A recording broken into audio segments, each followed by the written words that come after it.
All right, Mike. I wanted to show you what I put together here for this frame. I'd make a couple of small adjustments to it. Just show you the frame by itself. That's the way it's set up right now. These notches right here are required because of the bib rack mounting brackets and where they're positioned. So if you look here, where these bib rack mounting brackets are, with the interior of the frame set up where it is, which really isn't that wide compared to where the pin stud is. If we're looking at half an inch, yeah.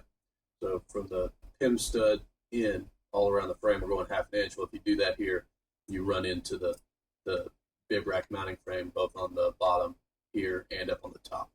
Now, I've got these aligned right now to hypothetically what should be there's vertical centers based upon the alignment of the interior bib, but I wanted to give some space to work there just in case.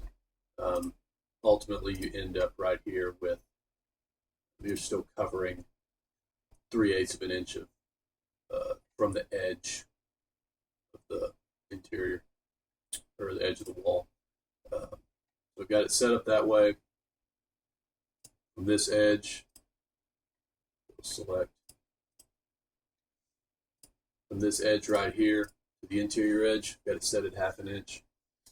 The drawing you sent over said that we went 5/8 to the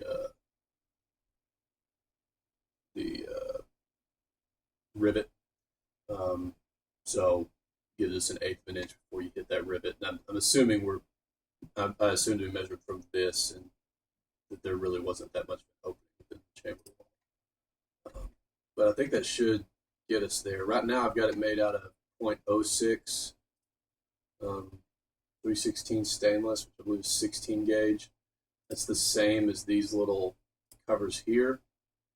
Sorry, that cover right there is also 16 gauge. And just glancing online at the options, from 16 gauge, you can step down to 18 gauge, which is 0.048 inches thick, or 20 gauge, which is 0.036 inches thick.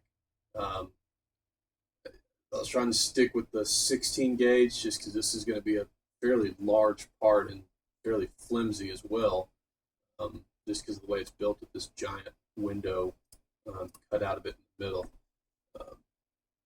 Now, the one thing we could do as well, make all this simpler and easier, is we can break this into 4 pieces, just diagonally cutting here, and do it that way, and just do a seam, fill that seam when you put it in with a little bit of RTV in the corners. Definitely be a whole lot cheaper to make. In fact, you just have 2 parts and 2 of each. So this would be a mirror. This vertical would be a mirror of this vertical, and this horizontal would be a mirror of this horizontal. So that would work as well.